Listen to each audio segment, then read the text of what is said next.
Hey, MCE crew, you are in danger of becoming poorer and poorer as we approach 2030. And I'm going to explain to you how that works, and we're going to talk about how to mitigate that, how to avoid that situation, because it's very, very real. And whether you know it or not, it's probably happening to you right now. So we're going to talk about ways to mitigate that and ways to avoid that circumstance of becoming poorer. Because if you're becoming poorer, you're going in the opposite direction of financial independence. And that's what we're all about here in this community on Money Changes Everything. Before we get into that, let me give you a little preview of what we're going to be doing in 2022. Now, the channel is growing, and as you know, I am humbled by that. Very grateful to you all. Everyone who has hit subscribe, everyone who watches this content, who gives us feedback, thank you so much. So, as I've said to you in some of the most recent videos, and as you will see in this video, it is imperative that we start to shift our paradigms in terms of how we generate income and how we use that income to purchase appreciating income producing assets. Because at the end of the day, what we want to do is we want to have as many income sources as efficiently as possible coming into us so that we can mitigate circumstances that are occurring in the world today, in the global economy. The world is changing, and it's going to be a situation where you're either going to be financially independent or you're going to be a serf, okay? You're going to be a subject, and you're going to be subject to universal basic income and subsistence living brought to you by a malevolent government. We're already seeing that start to take shape. So as we move forward in 2022, we're going to be having more people on to talk about a variety of things, from how to maintain your number one asset, your mental, spiritual, and physical health, because without those, you have nothing. You can't possibly go out here and hope to achieve financial independence if you are infirmed or out of your mind. So we're going to talk about those things. We're also going to look at some different business ideas. We're going to be on the ground looking at different business ideas, okay? And we're going to take a hard focus on a couple of industries that we are involved in, real estate and financial services, but we're also going to look at other business opportunities out there, okay, and answer some questions with regard to that. Now, let's get into today's focus, which is most people in America right now are becoming poorer and at a very, very fast rate. That is a statistical fact, and we've got the data to prove it.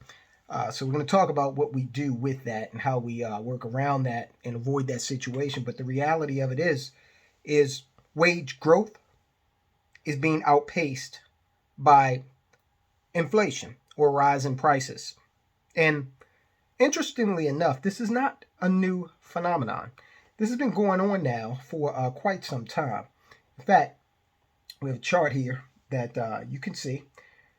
From 2009 through 2019, we see that around late 2010, wage growth started to actually take a beating, or take a back seat rather, to inflation. As we can see, that blue line is inflation, and you can see that it jumps up here in the 2013-14 time period, and pretty much on average outpaces wage growth. So what that means is prices have gone up faster than the average American's wage has gone up. So that means, let's just take some round numbers. Let's just say in this past year, we've seen prices inflate, excluding energy and food, which is crazy, but core inflation excludes those two sectors that you interact with the most. It's about 6.8%. If you exclude those, if you include them, we're over 14%. So let's deal with reality here. You're going to hear that 6.8% number if you watch the news. But the reality is, if we include food and energy, then it's over 14% inflation. And the only way for you to be able to have a wage that kept you in line with that is if your boss gave you a 15% raise last year, which probably didn't happen. If that didn't happen, then you are rapidly losing money, because the other thing is the dollar is losing about a percentage point of value every month now. Now, if we look at this on a more recent basis, we see that since January of 2019, the earnings were, kind of catching up with or keeping pace with inflation. They were running ahead of it. But then you see here in April of 2020, that's when we hit the throes of the coronavirus shutdowns. And these are some stimulus checks rolling in, and all kinds of EIDL and PPP loans and all that other stuff started to hit the economy. But as you can see, once that wore off in about April of 2021, we see that inflation shot away from wage growth. So again, we have yet another very recent example. The fact that wages are growing slower than prices are. So that leaves you in a situation where if this trend continues, and I believe it will, these higher prices, they're here to stay. I was in the supermarket this evening, and there was a sign up that said they were giving out a $750 signing bonus for people to come work at the supermarket. And the funny thing about that is just 2 months ago that they had a signing bonus, but it was $500. So they're sweetening the pot because they're finding it more and more difficult to attract people. And every time I go to the supermarket, the most they will have working is one actual person checking out groceries. All of the other lines are automated, even such that they have taken lines that stations that real humans stand at and check you out. They've taken those and converted those into automated checkout lines. You can hear my cat is very upset about that because there's also a cat food shortage, and her favorite food has been, back ordered. But oh well. So in any event, you see all of these pressures occurring on the employment market. If they're giving out a $150 bonus for people to come and work in a grocery store, they've got to pass those price increases on. Okay, then they're dealing with supply problems and on and on and on and on. That's why the United States government, the Fed, and Treasury, for some strange reason, they say that they don't include food in the core inflation numbers because it's too volatile. No shit. I mean, it's volatile, but that's something that the American consumer experiences on a daily basis. But they want to make the numbers look good for election and bureaucratic purposes. So, who are we? All right. So we've illustrated to you exactly how wages are not keeping up with inflation. Now, if you let that go on for a long enough period of time, you're going to get further and further and further behind the 8 ball. So what is a person to do? And this leads us into the direction that, we're going to go more into on 2022. We're talking about all of these assets, from the type of assets that appreciate and or provide income, like real estate, stocks, things of that nature, to the types of assets that hold on to their value, like gold, silver.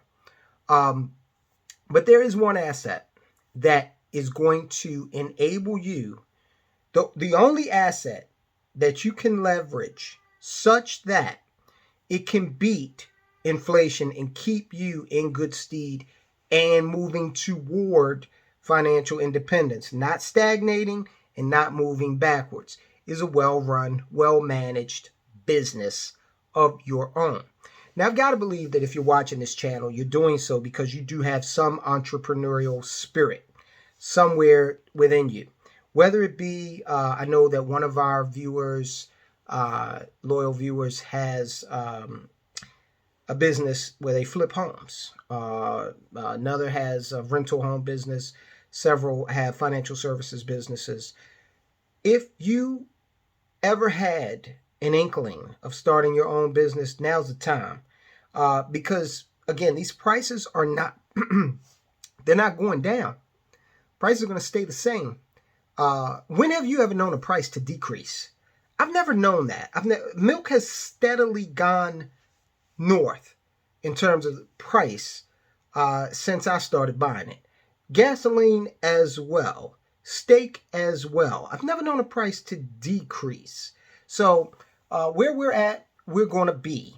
And if we don't get wages to grow, which, again, wage growth is totally dependent on your employer. And if they're in a situation where they're already paying a premium for labor because of a variety of factors, then it's probably going to mean that even though they're paying that premium, doing that is pushing prices up because they're passing a lot of that on to the consumer. So you might be feeling good because you're getting paid more than you would have 2 years ago from this company, but it's a wash. Oh, it'd be great if it was a wash, but you're still falling behind because now prices have gone up across the board. All right, so you got to seriously start thinking about establishing that business, establishing a well-run business, a well-managed business, a real business. Okay. Now, I'm not suggesting you own a job.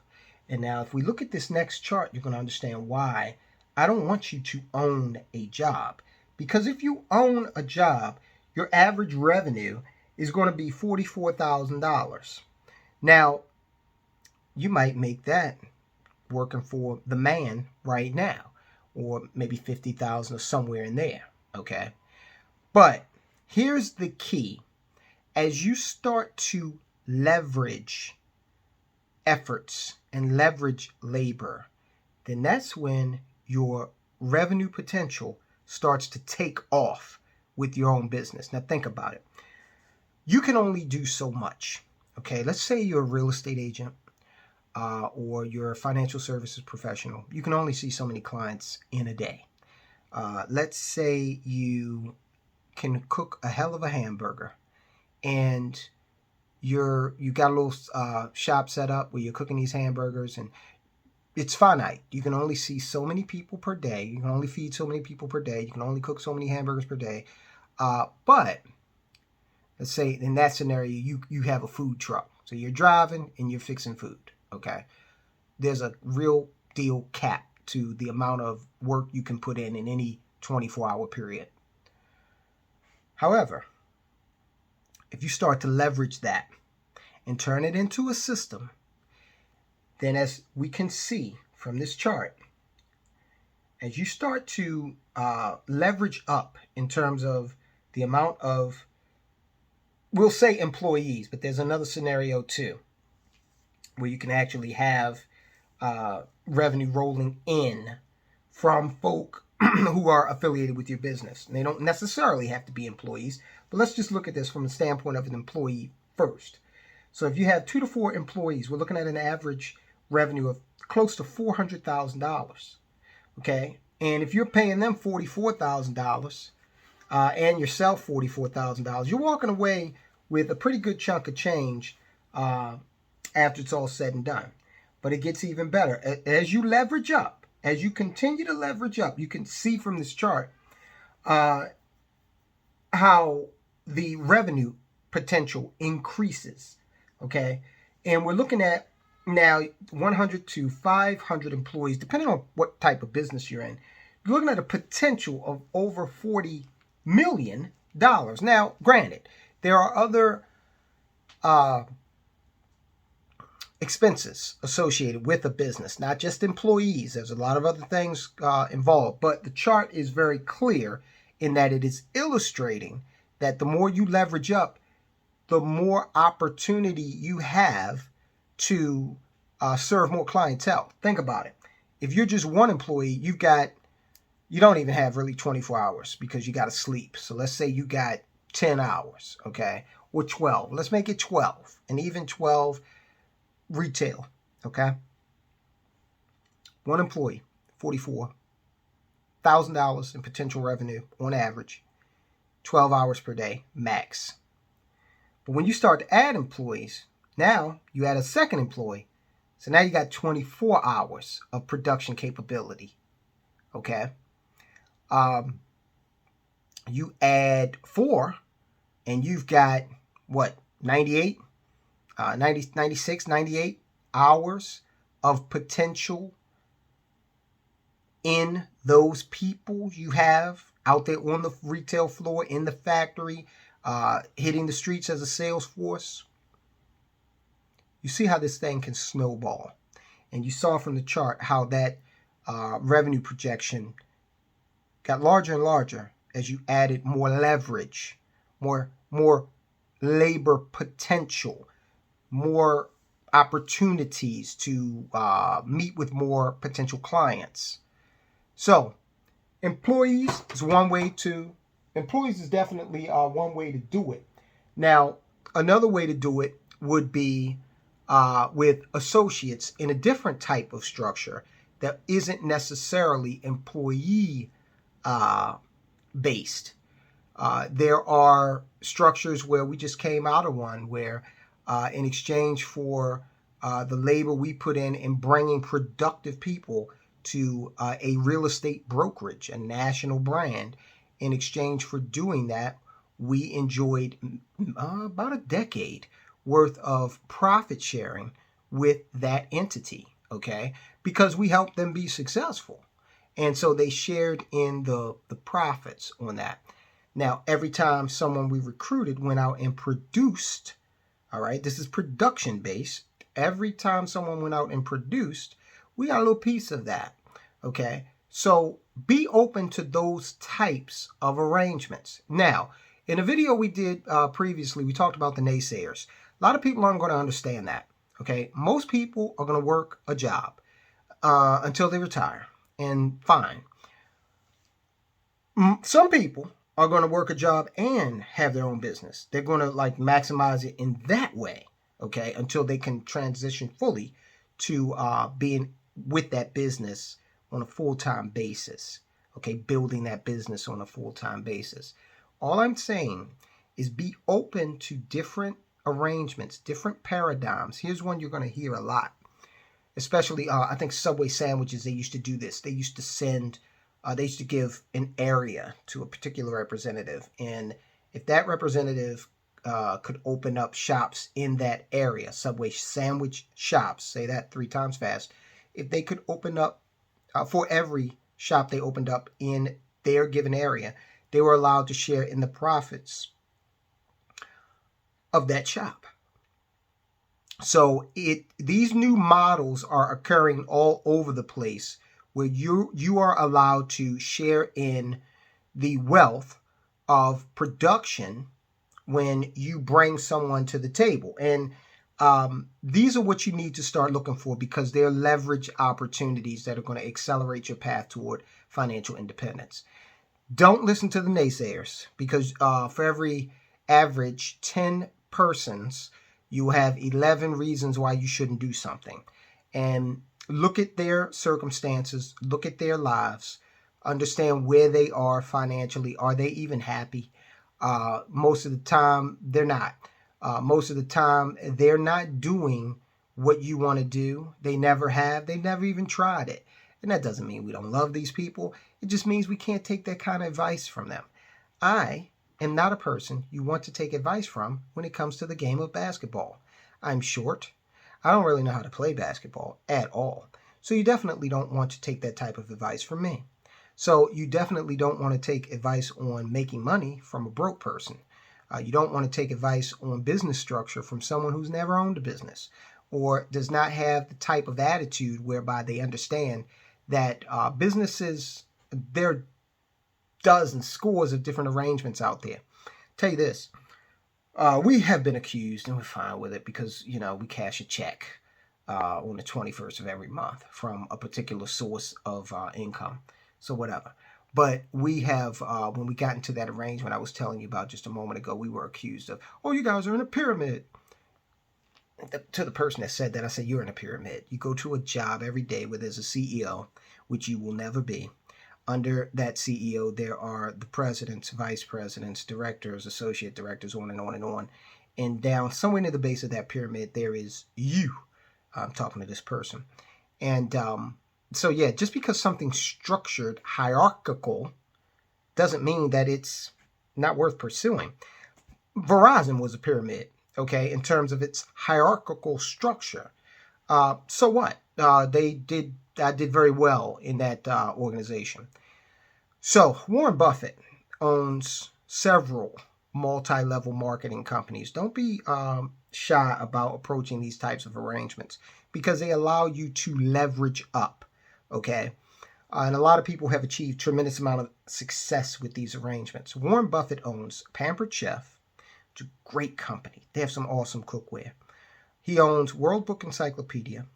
He owns Kirby Vacuums. All three of those companies are multi-level marketing arrangement companies. And Warren Buffett, I think he's now the third richest man in the world. He owns those. So I dare somebody that's working 40 hours a week at Wise Supermarkets to come tell Warren Buffett that he's operating pyramid schemes that aren't going to ever amount to anything. Okay. All right. So not to be harsh, but just to be real when looking at different opportunities, you're going to have to find a way to leverage up in order to magnify your productivity potential, your revenue generating potential in order to exist and to thrive in this new world that we're heading into headlong. Okay. So that's just kind of the 30,000 foot view. We will start to examine some particular businesses as we move forward. If you've got any suggestions of what you would want to look at, let us know. We are in the financial services and real estate businesses personally as a family, but we're going to look at quite a few businesses. We're also going to continue to examine daily events in this world and break them apart and understand what the wealthy are doing, what wealthy individuals and organizations are doing, how they're operating in order to illuminate for us what we need to do in order to secure that financial freedom for ourselves and our families, the organizations we care about, and so on. All right, guys, I'll talk to you soon.